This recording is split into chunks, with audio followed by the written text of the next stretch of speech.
So we'll start off by creating a random generator. So dim gen as new random. Now we will just declare attack number as integer, and we'll set it equal to gen.next, and we'll have a max value of 4. So it will give us possible values, or no, let's do a max value of 3. So it will give us the possible values of 0, 1, and 2. So we'll just go ahead and do a select case. So select case attack num, and we'll just do case 0. So if he punches, what do we want to do? Well, we want to do enemy health minus equals, and let's say, or let's do 5. So now let's come up here and we'll create a variable. So public, and we'll just call it has spinach as boolean, and we'll go ahead and set it equal to false to begin with. So we'll go ahead and we'll use an if statement. So if has spinach, then what do we want to do? Well, we want to double the damage. So if he has the spinach, then we'll go ahead and then do minus equals 5 times 2. So it will subtract 10. So let's go ahead and cut this right here. And if we use if has spinach, that will run if it's true. Because if you're testing to see if something's true, you don't have to put equals true. So then, if it equals false, then we'll just go ahead and take away 5. Now we'll do this for each of the possible values. So case 1, if has spinach, then enemy health minus equals, and we will do for a kick, let's do 8 times 2, or we'll do 10 times 2. And then if he doesn't, then enemy health minus equals 10. And then for the last attack, case 2, the anchor throw, if has spinach, then enemy health minus equals 15 times 2. And then if he doesn't, then enemy health minus equals 15.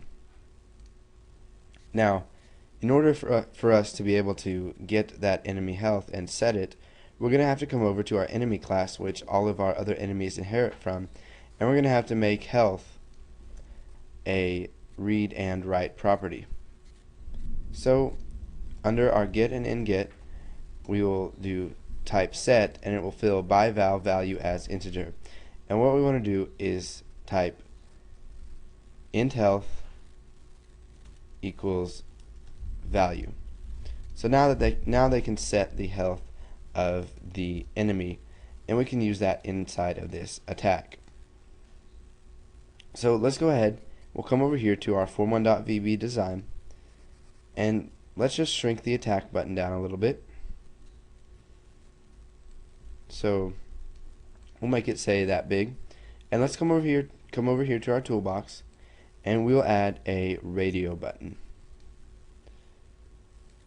So we will line it up here with our button, and we will set the text to use spinach. But first we'll set the name to radio spinach, and we'll set the text to use spinach. And now let's go ahead and add a label, and let's move everything down a little bit here.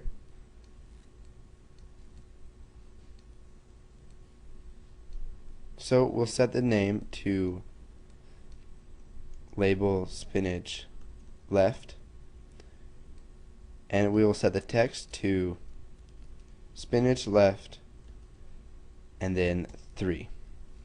So the user will be able to use the spinach a total of 3 times. Now they won't know what attack this is going to use it on because it's generated randomly. So let's go ahead and resize everything. So now what we need to do is come into form1.vb and let's create an object of Popeye. So private, let's just call him hero as new Popeye. So now that we've created that, let's go ahead and use him when he attacks. So we'll come over here to form1.vb. We will double click on attack, and what we want to do is check to see if they have selected use spinach. So we will come up here and we will create a variable. So private int spinach as integer, and we'll set it equal to 3. So if radio spinach dot checked equals true, then we'll go ahead and set the has spinach equal to true. So hero dot has spinach equals true. So now that it is true, we will just go ahead and attack. So hero dot attack. And what we want to do is access the health of the enemy. So we'll type current enemy dot health.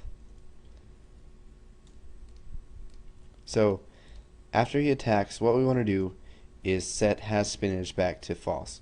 So hero dot has spinach equals false. Now we also want to see how many of these they have left.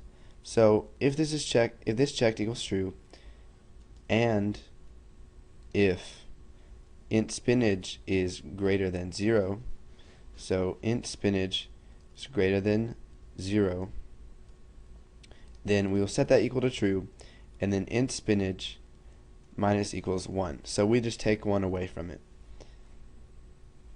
And so when we attack the enemy, what we want to do is update the health bar. So we'll type progress bar enemy dot value equals current enemy dot health. So let's go ahead and run this and see what happens.